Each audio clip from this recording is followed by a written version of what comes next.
Que son noticia toman el protagonismo. Comienza Informe RCR. Buenos días amigos que sintonizan a esta hora Radio Caracas Radio. Sean bienvenidos a su informe RCR matutino. Trabajamos para ustedes en la gerencia general de la estación, Jaime Nestares.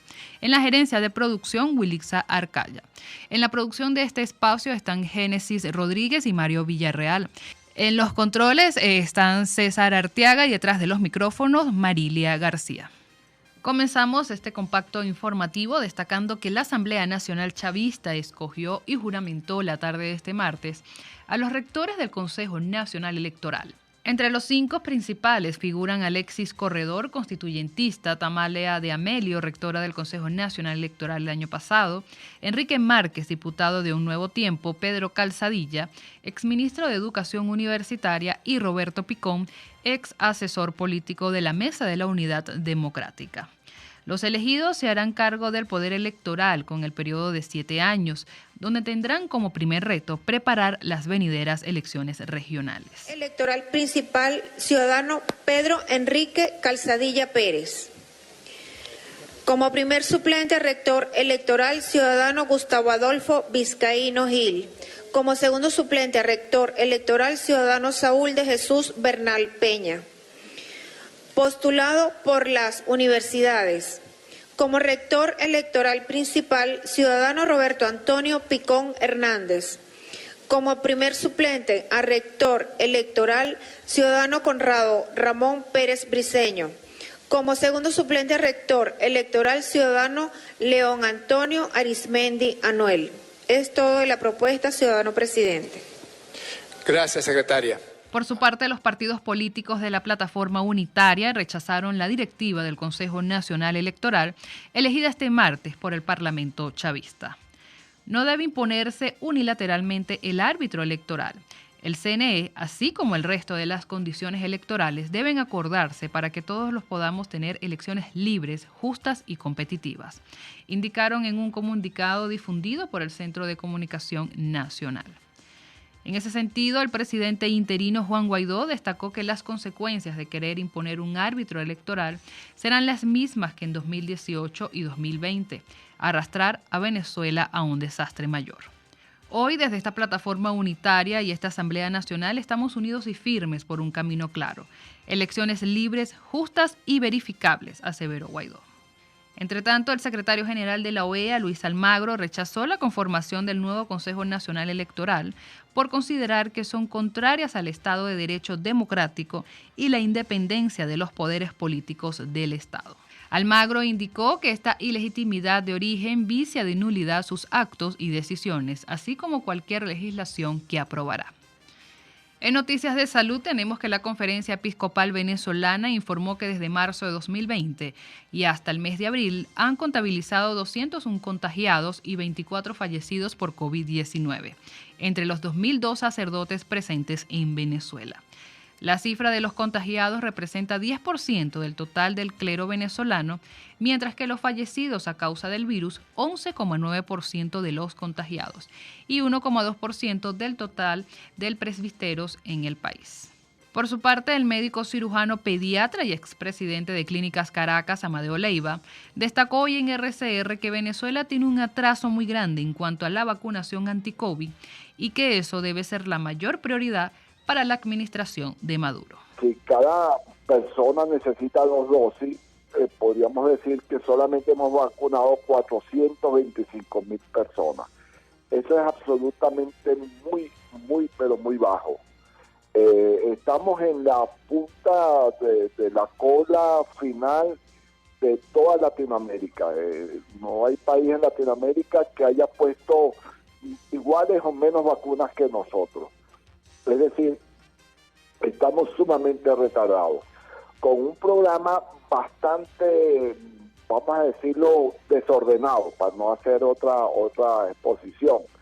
El personal de primera línea, que en todos los países es el personal sanitario, todavía hay más de 50% de ese personal, especialmente los que trabajan en clínicas privadas, que no han podido recibir la vacuna.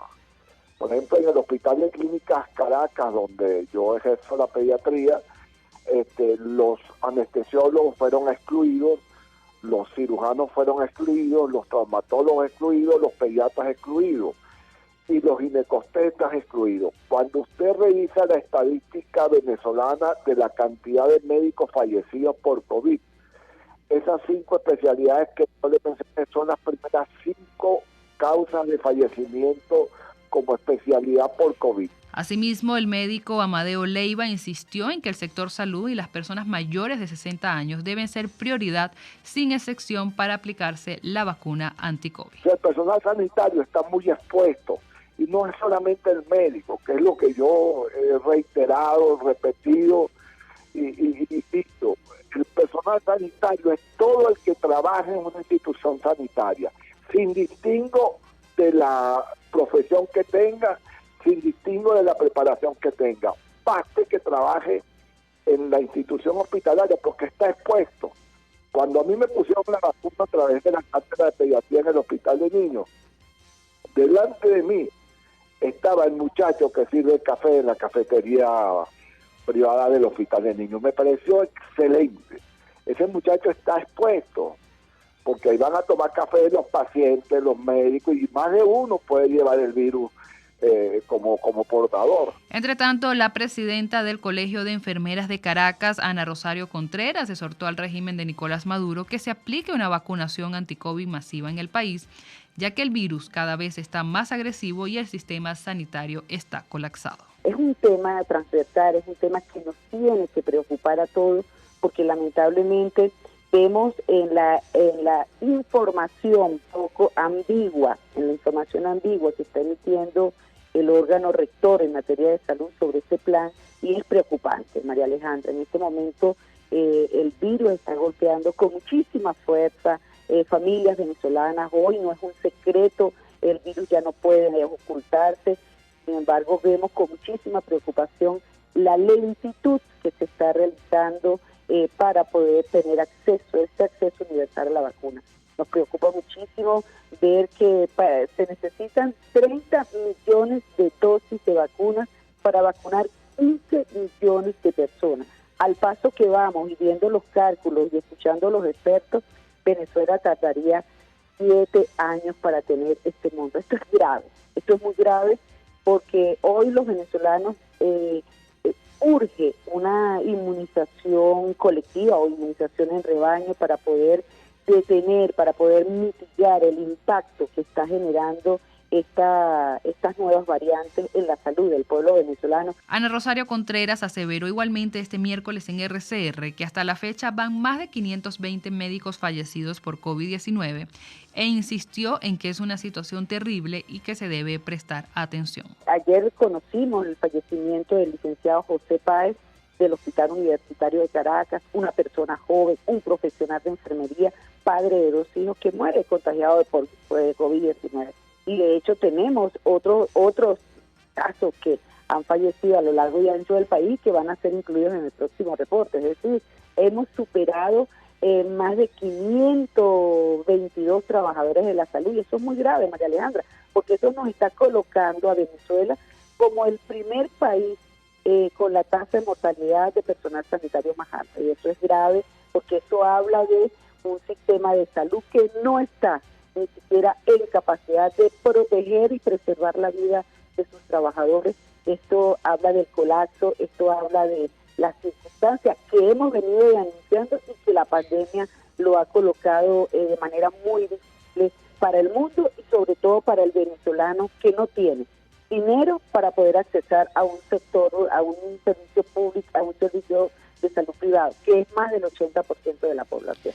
En otras informaciones, tenemos que el director de la ONG Fundarredes, Javier Tarazona, informó la tarde de este martes que obtuvo información acerca de 5 militares venezolanos heridos en un nuevo combate contra el Frente Décimo de la guerrilla de las FARC. El activista precisó que este balance corresponde a un enfrentamiento en un sector conocido como Los Cañitos, perteneciente a La Victoria. Este combate se generó la noche del lunes, al igual que otro en el sector La Soledad. Y pasamos a la materia económica, y es que a 2 días del aumento del salario mínimo por parte del régimen de Nicolás Maduro, el cartón de huevos, que es una de las principales fuentes de proteína que llega a la mesa del venezolano, superó el monto de 10 millones de bolívares y alcanzó un precio de poco más de 11 millones de bolívares, lo que pulveriza el salario mínimo del venezolano. En este sentido, el profesor universitario y economista Ronald Balsa calificó como una burla este nuevo aumento del salario mínimo y afirmó que la hiperinflación lo volverá a devaluar. Pues la hiperinflación continúa y los aumentos de salario son como los billetes que saca el Banco Central. O sea, hace un anuncio insólito un día y pasados 2 meses, que todo lo que se dedicó a esos salarios o a esos billetes se perdió. Y seguimos en una situación en la que, el anuncio del 1 de mayo es, como dice Froilán, una burla para todos los trabajadores y para todos los venezolanos. Les estamos presentando Informe RCR, el compacto informativo de esta hora, solo por RCR 750 AM.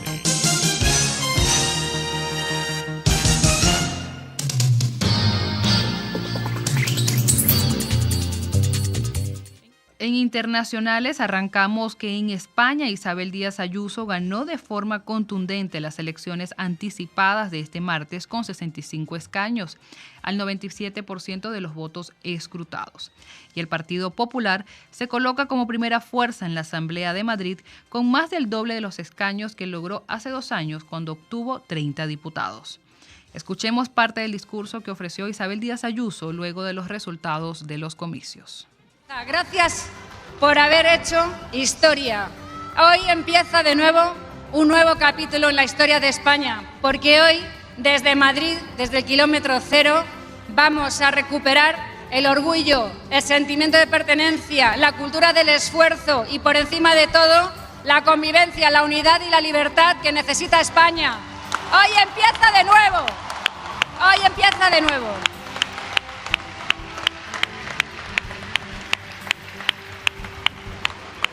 Espero que los tabernarios hayáis pasado un buen día. Yo también. Porque Madrid es libertad. Y porque no entienden nuestro modo de vida. Por eso el sanchismo no entra en Madrid. Porque no se puede dirigir, porque no se puede controlar, porque no se puede imponer. Porque la libertad implica que una persona pueda empezar 1 y 1000 veces de cero. Y tener oportunidades para los jóvenes, dar seguridad a los mayores. Eso es libertad, que nos lo querían quitar.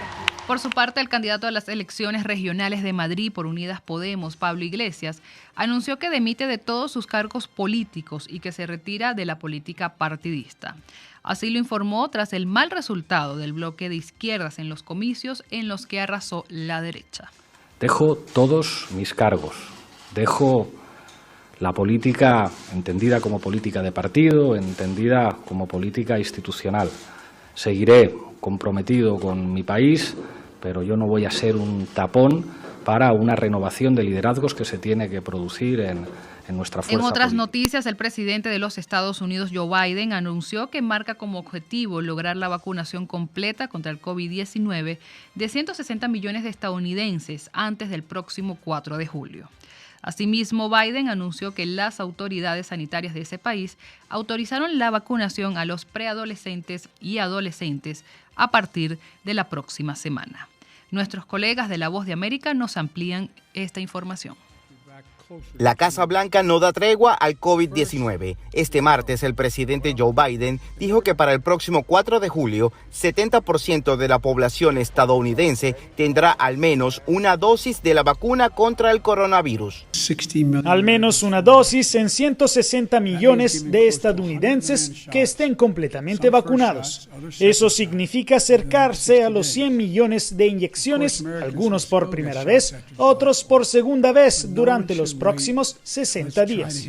Por otra parte, según publicó el periódico The New York Times, fuentes de la Administración de Medicamentos y Alimentos, FDA, por sus siglas en inglés, informaron que la agencia podría autorizar la vacunación de preadolescentes y adolescentes entre 12 y 15 años de edad a partir de la próxima semana con la fórmula de Pfizer-BioNTech. El doctor Carlos Torres Viera, médico infectólogo y profesor universitario, dijo a La Voz de América que este siguiente paso representa un adelanto crucial para la inmunidad colectiva. Entonces aquí lo importante es tratar de vacunar toda la población que podamos. Obviamente no había estudios en niños, ahora tenemos esos estudios en jóvenes mayores de 12 años y eso es lo que probablemente la FDA va a autorizar y eso es bienvenido. Cuando nosotros queremos inmunidad de rebaño, no solo implica protegernos a nosotros, sino que hay un grupo de población que por alguna razón no pueden recibir la vacuna o que incluso administrándole la vacuna la respuesta inmunológica no es óptima. De acuerdo a los Centros para el Control y Prevención de Enfermedades, en Estados Unidos se han colocado más de 246 millones de vacunas. Esta base de datos también indica que en la nación hay unos 105 millones de personas inmunizadas completamente. José Pernalete, Voz de América, Miami. Y pasamos a los deportes, y es que el centrocampista franco-argelino Riyad Mahrez contribuyó con un doblete para que el Manchester City certificara por primera vez en la historia un pasaje a la final de la Liga de Campeones al eliminar este martes al Paris Saint-Germain con un marcador global de 4-1. Una semana después de poner en marcha la remontada para que el City se impusiera por 2-1 en la capital francesa, Mahrez tardó solo 11 minutos en marcar en la vuelta. Así llegamos al final de este compacto informativo matutino. Los dejamos con más de la programación de su RSR. Hasta aquí este compacto noticioso. Manténgase en nuestra sintonía, porque estaremos informándole de la noticia al momento de producirse. RCR 750 AM.